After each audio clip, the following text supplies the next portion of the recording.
दरम्यान अकोल्यातले मनसेचे नेते कर्णबाला यांनी राज ठाकरेंची भेट घेतली, यानंतर ते माध्यमांना प्रतिक्रिया देत आहेत. काय नेमकं बोलणं झालं राज ठाकरेंशी?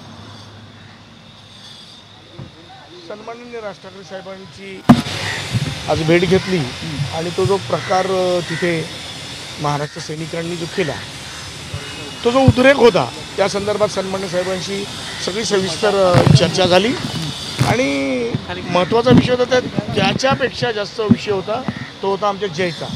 हो, की साहेबांना ते मिटकरी सारख्या फालतू माणसासाठी साहेबांकडे वेळ नाही आहे.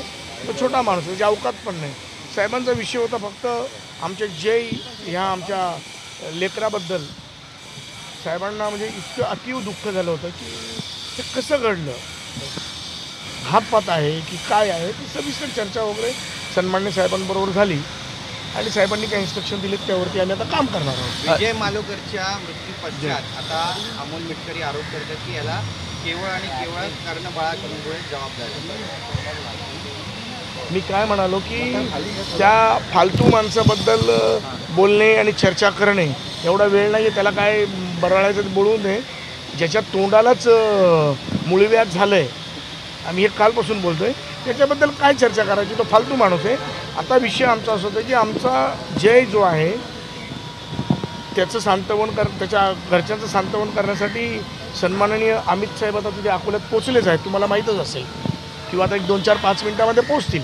बरं, विषय असा आहे की आम्ही तिथे जाऊन ते संतावन वगैरे करणं, मी पण आता निघतो आहे. आज मला साहेबांनी बोलवलं म्हणून मला जाता नाही आलं आणि मला तिथे जाऊन मला माझी स्वतःची बेल पण करून घ्यायची, म्हणजे जामीन करून घ्यायचा आहे, जेणेकरून आता FIR आहे तर आहे ना, माझ्यावरती गुन्हा दाखल झाला आहे. तर जर गुन्हा दाखल झाला आहे तर कायद्याच्या चौकटीत बसून मला कायद्यापुढे जाऊन शरण होणंच आहे. 13 जणांवर गुन्हा दाखल झाला, 2 जणांना ताब्यात घेतलं, नाही 3 जणांना ताब्यात घेतलं, तिघांचाही बेल झाला काल. आज 3 आणि 8 11 होतील, हां, आणि आम्ही दोघे असे 13. तर आज 8 जण ऑलरेडी हजर झालेले तिथे पोलिसांसमोर शरण गेलेत आणि त्यांचं पण आजमध्ये किंवा उद्या सकाळपर्यंत जामीन होईल. पोलीस स्टेशनला हजर होणार आहेत का तुम्ही बेल करून देणार आहे? नाही, माननीय कोर्टाच्या जी गाईडलाईन्स आहे आणि संविधानिक तत्वानुसार मला पहिलं पोलीस स्टेशनला जायला लागेल, मला तिथं हजर व्हायला लागेल, मग पोलीस मला कोर्टमध्ये घेऊन जातील. आता अमोल मिटकरी कायद्याच्या बाबतीत आणि चौकटीचं बोलताय, संविधानाचं बोलताय, तुम्हीच कायदा हातात घेतला, गाड्या फोडल्या, मग असं हे विरोधाभास नाही आहे का? तुम्हीच सगळं बोलताय. तुम्ही क्लिप पाहिली आहे का मी कुठे आहे? तुम्ही म्हणालात म्हणून तुम्ही जे तुमचा जो पहिला व्हिडिओ आहे त्या व्हिडिओमध्ये तुम्ही सरळ चेतावणी देताय. कसं साहेब, ज्या कुणी कार्यकर्त्यांनी केलं त्याचं मान्य आहे का, समर्थन आहे का त्याचं?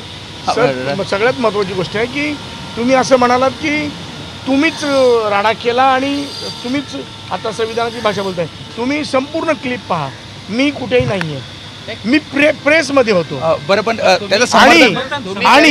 आणि मला आता समर्थन वगैरे तो विषय फार वेगळा आहे. आमच्या जो आघात झाला आहे आमच्या परिवारावरती, महाराष्ट्र नवनिर्माण सेना परिवारावरती जो आघात झाला आहे, आम्ही त्यातून आम्हाला सावरून देत ना, आम्ही त्यातून बाहेर निघायच्या ह्याच्यात आहोत. कारण आमची जी हानी झाली आहे, जो मोठा खड्डा पडला आमच्यासाठी, तो आम्हाला भरून काढायचा. हो, असं नाही. ठीक आहे, तो फालतू माणूस काही बोलतो नाही, पण हे योग्य होतं योग्य नाही असं काय बोलले? काय म्हणजे तुमचं म्हणणं काय आणि राजसाहेबांचं म्हणणं काय की हे जे होतं? नाही, हल्ला बिल्ला हा हल्ला थोडी होता. हो, महाराष्ट्राची संस्कृती आहे का असा प्रश्न पडतो की एखाद्याची आमदारावर आरोप प्रत्यारोप हे होत राहतात, परंतु एखाद्याच्या गाडीवर अशा प्रकारे जीवजन हल्ला करणे कितपत योग्य वाटत? नाही, पत्रकार मित्रांनो, तुमचे सगळे प्रश्न मला अवगत आहेत, मला माहिती आहेत, त्याची मी पूर्ण आदर करत. तुम्ही म्हणालात की त्यांच्या गाडीवरती हल्ला करणं ही महाराष्ट्राची संस्कृती नाही आहे, ही फक्त क्रियेला प्रतिक्रिया होती, तो एक उद्रेक होता. मी प्रेस घेतो काय, त्याच्यामध्ये त्या बाबाची बॅड लक, तो येतो काय तिथे, ती क्रियेला प्रतिक्रिया होती. असं काय ठरवून नव्हतं. आम्ही तिथे आमचा प्रेस झाली, त्याच्यानंतर आमचा स्नेहभोजाचा कार्यक्रम होता आणि तेवढ्यामध्ये तो आला ती त्याची बॅग लावली. त्यांनी ज्या प्रेस कॉन्फरन्समध्ये तेव्हा तुम्ही सरळ सरळ चेतावणी देताना आहे की त्याला सोडायचं नाहीये असं सुद्धा तुमचा व्हिडिओ आहे ना. त्या व्हिडिओमध्ये तुम्ही डायरेक्ट चेतावणी दिल्याच्या नंतरच ही घटना घडली ना. अहो मग माझ्यावर गुन्हा कशामुळे झाला आहे दाखल? असं काय करताय तुम्ही? माझ्यावर गुन्हा दाखल होण्याचं कारण काय मला सांगा तुम्ही? मी मारायला नाहीये. संविधानाची अहो साहेब ऐका ना. बाहेर आंदोलन करतायत आणि म्हणतायत की जोपर्यंत तुम्हाला अटक होत नाही माझा जीव गेला तरी बेहत्तर पण त्यांना अटक झाली पाहिजे अशी भूमिका या मांडल्या त्या ठिकाणी. मला तुम्ही सांगा, एक वरच्या सभागृहातला आमदार हा? मला तुम्ही सांगा अकोल्यातले किती नागरिक त्याच्याबरोबर आहेत? तुम्हीच क्लिप बघा, तुम्हीच मला सांगा. अहो तिथली लोक सुद्धा नाहीत हो त्याच्याबरोबर. माझी तर विनंती आहे अजितदादांना, दादा कृपया ज्याच्या तोंडाला बावासीर झाला, पाईल झालाय, मुळव्याध झालाय, तुमच्या पक्षाला हा माणूस डुबवणार आहे, कृपया तुम्ही खूप कष्ट करून पवार साहेबांसारख्या पितृतुल्य माणसाबरोबर आपण वैर घेऊन आपण पक्ष वेगळा केलात आणि अशा पक्षाला संपवायची या माणसाने सुपारी घेतली का असं मला आता वाटतंय. म्हणून कृपया दादा तुम्ही काळजी घ्या आणि या माणसाला त्याची जागा दाखवा. कारण तुम्ही आदेश देऊन सुद्धा अकोला जिल्ह्यातले किती लोक तिथे बसलेत ते पहा. एकतर मी जिवंत राहील नाही तर मग त्यांचा जीव जाईल असं थेट म्हणतात अमोल मिटकरी. कसं आहे त्याला देतात तुम्हाला नाही त्यांचं कसं आहे की त्याला पोलिसची प्रोटेक्शन वाढवून घ्यायचं आहे. त्याच्याबरोबर एक आपले पोलीसवाले साहेब होते. आता त्याला पाठीमागे पुढे ती गाडी वगैरे लागेल YZ काय ते तुम्ही बोलता ना कॅटेगरी ती त्याला करून घ्यायची आहे. काल त्याच्या घरी बघा ना किती मस्तपैकी पुरी SRPची एक पालटून उभी करून टाकली पोलिसांनी. तर हे स्वतःचं वलय वाढवण्यासाठी आहे.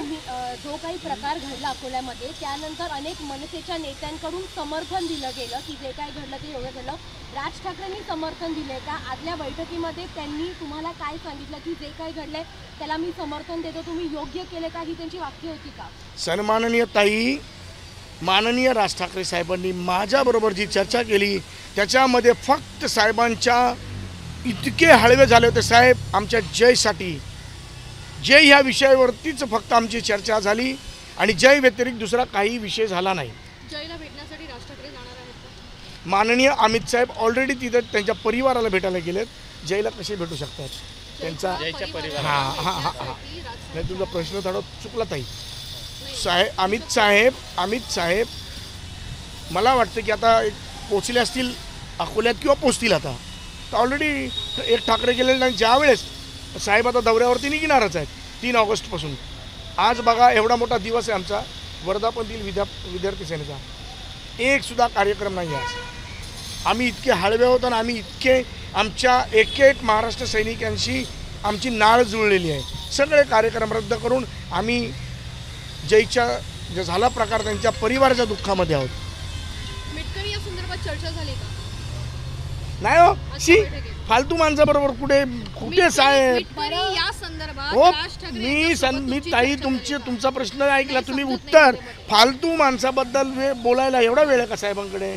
छोट्या माणसाबद्दल थोडी आहे. आधी केवळ अमोल मिटकरी आरोप करत होते, आता त्यांच्या पक्षाचे प्रवक्ते उमेश पाटील हे देखील बोलताय की राज ठाकरेंवर देखील गुन्हे दाखल झाले पाहिजे. त्यांच्या व्यतिरिक्त दुसरा बोललेला दाखवा. रुपाली पाटील बोलतात की मर्दांगी घरात दाखवावी म्हणून कर्णबाळांनी.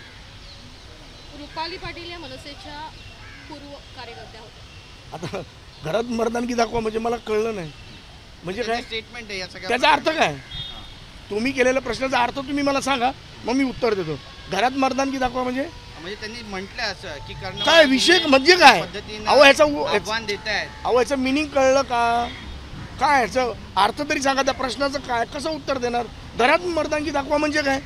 माझ्या भगिनी देऊ का तर मी काही बोलायचं तुम्हाला वाटतं का? नाही असं उकसवू नका. मी सुशिक्षित आहे, एज्युकेटेड आहे, व्यापारी आहे असं नाही.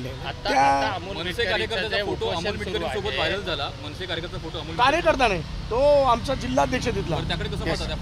आता बघा ते दोघी त्या जिल्ह्याचे बरोबर आहे. इलेक्शनच्या अगोदर माननीय राज ठाकरे साहेबांनी मोदीजींना पाठिंबा दिला होता. त्यावेळेस सोबत काम केलं ना हो. असेल एखादा फोटो त्यात काय एवढं. त्या जिल्ह्याच्या लोकांचे एकत्र फोटो असतातच ना एका जिल्ह्याचे. पण माझी चाकण कोणी रुपाली पाटील चाकणकर नाही आपली कोण नाही ती. आपली कोणी नाही. आमचा साधा एक एकच मुद्दा आहे, आने वाले को वेलकम, जाने वाले को गुड बाय. लक्षात पण ठेवत नाही कोण कुठली पुन्हा सांगतो, मनसे सोडलेला गुड बाय, पुन्हा वार्ता पण नाही. कोण ती शी, ते सोडून द्या आणि घरात मर्दानगी दाखवा. आता हाच प्रश्न मी जर त्यांच्या नवऱ्याला विचारला तर चालेल का? पण ती आमची संस्कृती नाही, आम्ही चुकीचं बोलणार नाही. आणि पुन्हा सांगतो, आने वाले का वेलकम, जाने वाले को गुड बाय. पण तुम्ही अमोल मिटकरींवर एवढं बोललात, मग सुषमा अंधारेंनी ते राज ठाकरेंवरती बरीचशी प्रतिक्रिया दिली होती, त्यावेळी तुम्ही का बोलला नाही? आता मला सांगा ना, त्या महिला आहेत ना हो, त्या महिला भगिनी आहेत ना हो, मी बोलावं ते योग्य वाटेल का तुम्हाला एका महिला भगिनीबद्दल? अच्छा, आम्ही बोललो की तुम्ही म्हणणार तुमची संस्कृती कुठे गेली? म्हणजे तुम्ही पण दोन्ही बाजूनी वाजवता की नाही? असंच नाही याचा अर्थ, बरोबर की नाही? एक महिला भगिनीबद्दल मी बोलावं हे योग्य का? तरीसुद्धा जर त्यांनी पातळी सोडली तर त्यांना सुद्धा सोडणार नाही. एबीपी माझा, उघडा डोळे बघा नीट.